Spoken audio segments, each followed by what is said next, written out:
பருதுபாறை பூமி கையேற்றம் சம்பந்தமாக காவல்துறை மற்றும் உள்ளாட்சித்துறைக்கு எதிராக கடுமையான விமர்சனத்துடன் சிபிஐ மாவட்ட செயலாளர் கே சலீம்குமார் முன்வந்துள்ளார். നിവർന്നു നിന്ന് നട്ടല്ലോടുകൂടി പറയുവാൻ വേണ്ടി കഴിയും, ഞങ്ങൾ കയ്യേറ്റക്കാരുടെ പാർട്ടിയല്ല. കയ്യേറ്റം നടത്താത്തവരുടെ പാർട്ടിയുടെ പേരാണ് കമ്മ്യൂണിസ്റ്റ് പാർട്ടി സിപിഐ. സിപിഐയിൽ ഒരു പ്രവർത്തകന് പോലും കയ്യേറ്റ ഭൂമിയില്ല. ഒരു കയ്യേറ്റക്കാരനെ സഹായിക്കുന്ന സമീപനവും സിപിഐക്കില്ല. ആ സിപിഐ തന്നെ പറയുകയാണ്, കയ്യേറ്റം രണ്ട് തരമില്ല, കയ്യേറ്റം ഒരു തരമേ ഉള്ളൂ. അത് ചെറുതോ വലുതോ എന്ന നിലയിലല്ല കാണേണ്ടത്, എല്ലാ കയ്യേറ്റങ്ങളും ഒഴിപ്പിക്കണമെന്നതാണ് സിപിഐയുടെ ഉറച്ച നിലപാട്. ആ കയ്യേറ്റ നടക്കുമ്പോഴും കയ്യേറ്റ മേഖലയിൽ നിർമ്മാണ പ്രവർത്തനങ്ങൾ നടക്കുമ്പോഴും വേറെ ആരും ഒന്നും അറിയാത്ത രീതിയിലാണ് സംസാരിക്കുന്നത്. പ്രിയപ്പെട്ടവരെ, ഇപ്പോൾ ഇന്നലെ വണ്ടിപ്പെരിയാർ പഞ്ചായത്ത് സെക്രട്ടറിയുടേതാന്ന് പറയുന്ന ഒരു സ്റ്റേറ്റ്മെന്റ് കാണാനിടയായി. അദ്ദേഹം ആ സ്റ്റേറ്റ്മെന്റിലൂടെ പറയുന്ന എന്താണ്?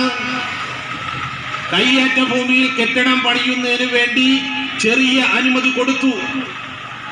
ആ ചെറിയ അനുമതി കൊടുത്തത് പഞ്ചായത്തിന് വരുമാനം കൂട്ടാനാണ്.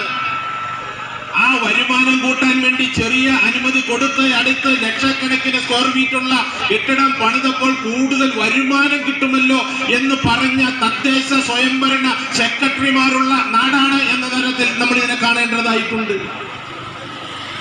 അപ്പൊ കയ്യേറ്റ ഭൂമിയിൽ കെട്ടിടം പണിയുവാൻ വേണ്ടി അനുമതി കൊടുക്കുന്നതും ആ കെട്ടിടത്തിന് നമ്പർ ഇട്ട് കൊടുത്തുകൊണ്ട് സഹായിക്കുന്നതുമായ ഒരു ഡിപ്പാർട്ട്മെന്റ് കൂടി നമ്മുടെ കേരളത്തിലില്ലയോ? അത് തദ്ദേശ സ്വയംഭരണ വകുപ്പാ. അപ്പൊ ഇത്തരം ആളുകളെ സഹായിക്കുന്ന സമീപനം അവരുടെ ഭാഗത്തു നിന്നും ഉണ്ടാകുന്നുണ്ട്. ഇതിനെല്ലാം അപ്പുറം പോലീസ് എന്ന് പറയുന്ന ഒരു സംവിധാനം നമ്മുടെ സംസ്ഥാനത്തുണ്ടല്ലോ. ആ സംവിധാനം എന്ന് പറയുന്നത് അടിപിടി കേസ് മാത്രം കണ്ടുപിടിച്ച് പരിഹരിക്കുന്ന ഡിപ്പാർട്ട്മെന്റ് ആണോ?